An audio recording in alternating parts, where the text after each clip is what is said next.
Ada pengkhianatan yang lebih menyakitkan daripada perselingkuhan, dan kemudian kita punya yang satu ini.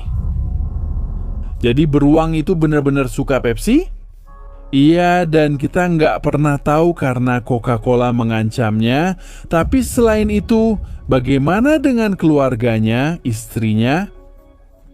Apa nggak ada sesuatu yang lebih baik yang disembunyikan? Untuk memahami kenapa beruang ini ada dan kenapa sekarang bahkan Pepsi memakainya untuk mengejek Coca-Cola? Pertama-tama kita harus memahami jenis monster apa Coca-Cola itu. Karena Coca-Cola bukan perusahaan biasa, itu adalah mesin untuk memanipulasi kenangan.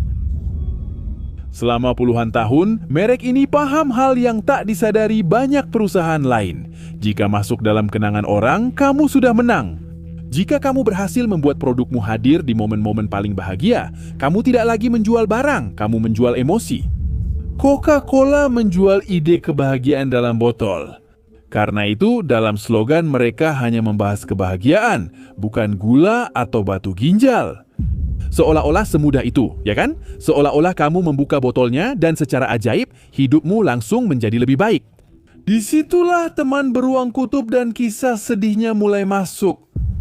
Tapi bagaimana dia lahir? Sebelum menggunakan beruang itu sebagai budak pemasaran, Coca-Cola melakukan sesuatu yang bahkan lebih mengganggu.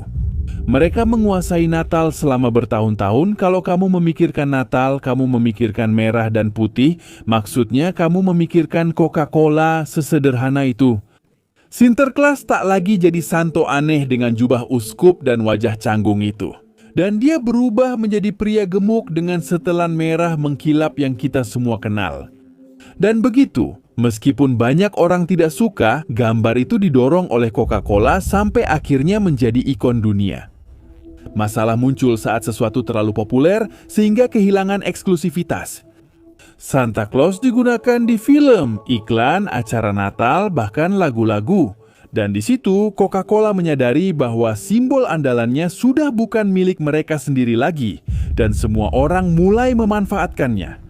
Dan di tengah perang minuman soda, Pepsi mulai mengejar mereka. Mereka butuh sesuatu yang baru, yang tidak berbicara, berpendapat, atau tampak seperti iklan langsung. Disinilah kisah dan hidup beruang itu dimulai. Seorang kreatif bernama Ken Stewart ditugaskan untuk menciptakan karakter baru ini. Namun Ken sedang mengalami kebuntuan, kehabisan ide, dan tidak punya inspirasi.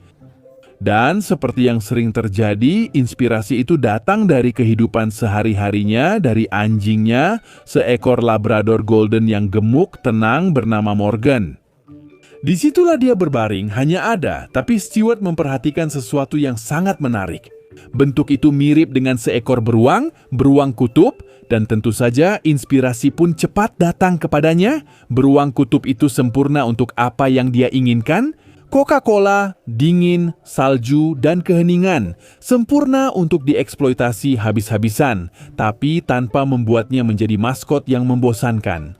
Idenya sudah ada, tapi ini bukanlah ide yang mudah dan murah, ini bukanlah eksperimen yang sangat mahal dan tidak pasti untuk Coca-Cola. Tapi idenya sangat disukai dan mereka mengambil risiko untuk mewujudkannya. Mereka memilih Rhythm dan Hughes karena hanya sedikit studio yang bisa menganimasikan bulu tanpa tampak menyeramkan. Tetap saja, membuat bulu itu sangat menyiksa.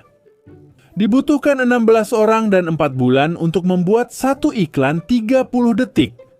Anjing Stewart juga terlibat dalam kampanye ini karena cetakan tanah liat untuk beruang dibuat berdasarkan kepala anjing tersebut. Semua ini dilakukan tanpa jaminan keberhasilan. Di sini mereka membuat keputusan penting yang mengubah segalanya. Beruang itu hanya mengeluarkan suara alami dan berkedip tanpa kata-kata berkesan. Tapi bersiaplah, karena geraman ikonik dari beruang itu, geraman ini sebenarnya bukan berasal dari seekor beruang. Itu suara Ken Stewart sendiri direkam sebagai referensi lalu tetap dipakai di versi final. Iklan pertama sangat sederhana. Para beruang menonton aurora borealis seperti di bioskop, diam dan menikmati Coca-Cola. Tidak ada dialog, tidak ada lelucon, tidak ada ajakan untuk membeli, dan itu langsung berhasil. Dan disinilah strategi paling cerdas dari Coca-Cola.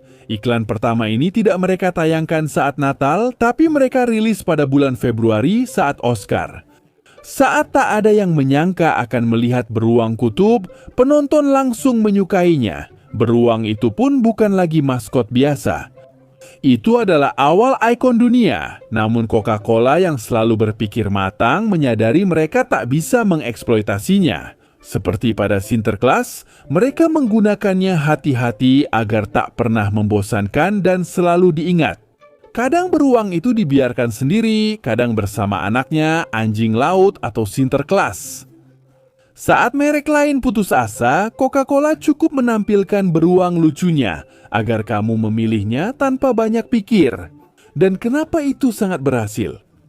Inilah sisi tergelap dan paling menakutkan dari beruang itu. Beruang itu sukses besar karena pada dasarnya ia budak bisu Coca-Cola. Itulah sebabnya merek tersebut memutuskan agar dia tidak berbicara dan tidak bisa berpendapat. Seolah-olah dia telah dicuci otaknya dan hanya bekerja tanpa alasan. Kamu tidak mengingat beruang itu karena Coca-Cola, kamu justru mengingat Coca-Cola karena beruang itu? Seiring waktu, beruang kutub tak lagi jadi simbol kelembutan, tapi mulai dipakai untuk tujuan lain. Hewan yang sama yang digunakan Coca-Cola untuk menjual kebahagiaan, mulai digunakan oleh organisasi lingkungan untuk mengkritik perubahan iklim, seperti World Wide Fund for Nature dan Greenpeace. Beruang menjadi kunci karena kutub utara mencair. Gambarnya pun tak lagi hanya untuk menjual Coca-Cola.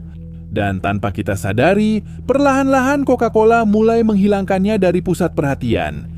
Sudah bertahun-tahun beruang itu bukan lagi tokoh utama, masih muncul tentu saja, tapi sudah tidak memimpin lagi beruang itu.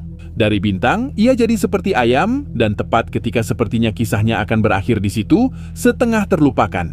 Pepsi datang, melakukan hal tak terduga, mengambil beruang itu, membuatnya krisis eksistensial, lalu memilih Pepsi. Beruang itu benar-benar sedang terapi. Karena sering dimanipulasi Coca-Cola, ia akhirnya menerima bahwa dirinya bukan milik satu merek saja. Ini bukan sekadar iklan, tapi penghinaan simbolis, seolah mengatakan pada Coca-Cola bahwa ikonnya bukan miliknya lagi. Pepsi tidak mengejek produknya, tidak bilang rasanya lebih enak atau gulanya lebih sedikit. Pepsi langsung saja. Mereka menyerang titik terlemah, mengejek ikatan emosionalmu, dan secara tak langsung menyatakan bahwa kenangan yang kamu anggap murni hanyalah pemasaran. Saat itulah kamu sadar mungkin beruang itu tak pernah bahagia, hanya dimanfaatkan. Itu strategi brilian, itulah sebabnya beruang itu tak pernah mendapatkan apa yang diinginkannya. Seekor keluarga tidak punya istri, anak atau siapapun di sisinya, itulah sebabnya dia akhirnya menjalani terapi. Beruang-beruang di iklan itu bukan keluarganya, hanya beruang lain seperti dirinya. Setelah melihat bagaimana sesuatu dibangun, digunakan, dan dikhianati, kamu tak bisa lagi memandangnya sama. Setiap kali melihat beruang itu, kamu tak lagi hanya ingat Natal, tapi juga bagaimana mereka menjual emosi tanpa sadar dan semua yang dialami beruang malang itu.